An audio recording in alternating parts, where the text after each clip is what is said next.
Hi, I'm Dr. Shay Corbin with Medical Spine, and we are here to talk about some cervical spine exercises. Just a real basic protocol where I like people to start if they have a lot of neck pain. This is a really good entry into a bunch of different cervical spine exercises that are out there. These are safe and effective. We're going to start with a real basic, simple stretch. It's a lateral stretch. The lateral motion is one of the more difficult motions to maintain in our spine. We're used to having rotation and flexion and extension.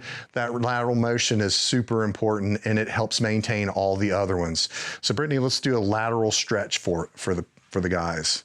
And so we're gonna start out, and I like to grab my belt back here or something around my pants, and all it does is it stabilizes the shoulder and doesn't allow it to move real good. And so then go ahead and turn around for me. Now we're gonna reach up and we're gonna get that spine really straight, and we're gonna just gently pull over to the side. And when you feel a nice little stretch through this little area right here, that's where you stop. This is not a real intense stretch. I don't wanna feel burning, stinging, hurting, or anything like that. We wanna hold this stretch for about 15, 20 seconds typically. And then Brittany, can you switch sides for me? And we wanna do both sides.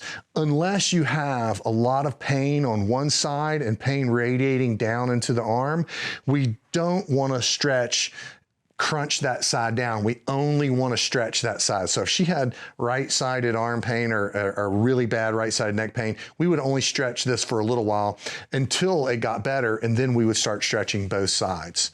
The next one is a simple exercise, and it's called arm circles, but it's not the arm circles we learned in PE. So we're going to keep the arms in a safe area. And people are going, why am I exercising my arms for my neck? Your shoulder hangs from your neck. So if you stabilize and strengthen your shoulder, then you're going to do really good helping your neck there. And so we want to come around, down and around. So we come down and around. Yeah, there you go. And you see the direction of the thumbs. Go ahead and keep going. Yeah, there you go. You want to do about 1 second per revolution, and you just follow the directions of the thumbs. That's how you remember what you're doing.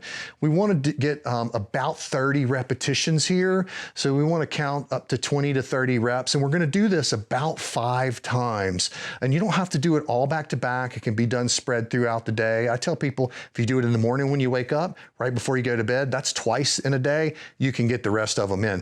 Okay, so we count 29, then we go 30, and then we're going to flip those hands over. And again, we're going to go the direction that the thumbs are pointing, and we want to do that. So that gets both of those rotator cuff group of muscles in there and really starts to just activate that shoulder and relieve stress from the neck. And again, 20 to 30 repetitions. The goal is to do 5 30 rep sets is what we're going for, about 1 second per revolution, so it does not take a lot of time. And that's a real basic exercise. Good, thank you. The next two we're gonna do, the T and the Y, you can do that off the edge of your bed. We're gonna do it off the edge of the bench here. And Brittany, can you lay down for me for a second? So the T and the Y are maybe a little bit more advanced and very specific. And we wanna scoot up just a little bit to where the arms are hanging off the edge of the bed there. And we wanna let that head tilt all the way down. And so when we come up, we're not trying to lift our backs up really big. In fact, our head and shoulders come up. Go ahead and come up. And then our shoulders come out to the side, and we squeeze those shoulder blades together gently. We're not trying to break walnuts or anything, just a nice gentle squeeze like we're gonna hold a pencil or something. And then we will hold that for 3 seconds and go ahead and go down, and we let that head go down and everything, and then we come on back up. And that way we're working all the muscles through here. You don't really feel it back here, do you? Good. And so if she was to come up really big like the Superman, she'd feel that. So that's the way you know that, hey, I might be overdoing it a little bit. And you see how when those shoulders come up, yeah, you really feel that back here, huh? Yeah, and that's good. And do one more set, one more repetition for me. And so again, we're gonna hold that for 3 to 5 seconds, and we're gonna do at least 10 of those. Okay, that's good, Brittany. Now would be a good time to pause if you wanted to do the rest of your set, and we're gonna move on to the Y next. So in the Y, Brittany, the same setup for the T is exactly the same for the Y, except you could see, and before she was making a T, now she's gonna make a Y. So let's go ahead and do the Y, thumbs up. And so you can see how she's making a Y, and as you raise those shoulders up just a little bit, you will feel that right down here in the inferior part of the trapeze, of the trap muscles. And that is just a real important area to help stabilize the shoulder blade. Go ahead and go down for me, and then come on back up. And again, 3 to 5 seconds in a Y.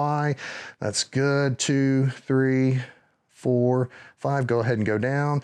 One more set, one more repetition in the set. And again, 10 to 15 repetitions. By the way, you can add weight to these and it makes it much harder in your hands. So if you're finding them very easy, add 1 or 2 pounds. A water bottle's great. It's about 1.5 pounds. Then you can hydrate later. So that's it for this exercise.